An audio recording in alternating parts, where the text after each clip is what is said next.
जब देवराज इंद्र ने गौतम ऋषि की पत्नी अहल्या की खूबसूरती पर मोहित हो उन्हें बहकाकर उनके साथ संबंध स्थापित किए, तब ऋषि ने क्रोध में आकर अपनी पत्नी को पत्थर की मूरत बन जाने का श्राप दिया। न जाने कितने वर्षों तक अहल्या उस श्राप के वश में रहीं। उनकी मुक्ति आखिरकार रामायण काल में भगवान श्री राम के हाथों हुई। ये बात तो सब जानते हैं, लेकिन ये बात बहुत कम लोग जानते हैं कि ऋषि गौतम ने तब भगवान इंद्र को भी श्राप दिया था, नपुंसक हो जाने का। श्राप से इंद्र घबरा गए। बहुत क्षमा याचना से भी जब ऋषि नहीं पिघले, तब और कोई रास्ता न देख इंद्र महादेव की शरण में जा पहुंचे। आखिर एक वो ही तो हैं जो सबकी सुनते हैं। इंद्र ने एक शिवलिंग की स्थापना की और पूजा अर्चना कर घोर तपस्या में लीन हो गए।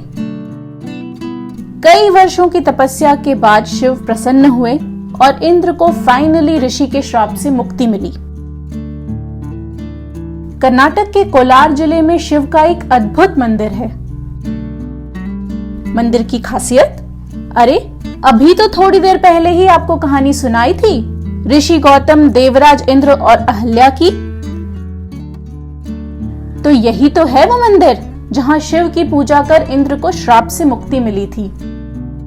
अभी हाल ही में हुए बैंगलोर ट्रिप में जब हमें ये बात पता चली, तो हम चल दिए पूरे परिवार को लेकर बैंगलोर से कुछ 85 किलोमीटर दूर इस अद्भुत मंदिर के दर्शन करने।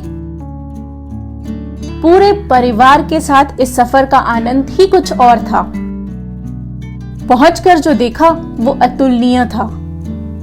आज यहाँ दुनिया का सबसे ऊंचा शिवलिंग है। लगभग 60 फीट के चबूतरे पर स्थापित इस शिवलिंग की ऊंचाई 108 फीट की है और इसकी भव्यता अपार। शिवलिंग के ठीक सामने एक 35 फीट की नंदी की बड़ी सी मूर्ति भी है। मंदिर का आकार ही महादेव की महिमा को दर्शाता है। जरा रुकिए, मंदिर में कुछ और भी है जो बड़ा अनोखा है। हम दावे के साथ कह सकते हैं कि आपने ऐसा कहीं और नहीं देखा होगा। मंदिर प्रांगण में दूर दूर तक जहां भी आपकी नजर जाएगी, आपको शिवलिंग ही शिवलिंग नजर आएंगे। कहते हैं कि हिंदुओं के 33 कोटि देवी देवताओं में एक शिव ही हैं जिन्हें प्रसन्न कर वरदान पाना सबसे सरल है। आखिर वो भोलेनाथ जो ठहरे। हजारों की संख्या में भक्त यहाँ आते हैं, कुछ केवल दर्शन की अभिलाषा लिए और कुछ मन में कोई साध लिए।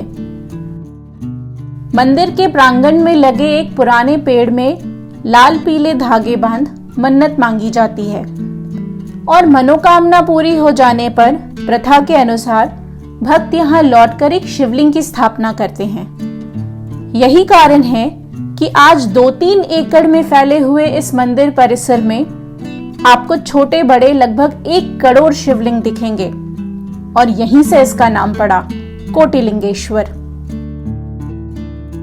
ऐसी ही अन्य कहानियों को सुनने के लिए जुड़िए हमारे साथ पिटारी टीवी योर स्टोरी हब पर।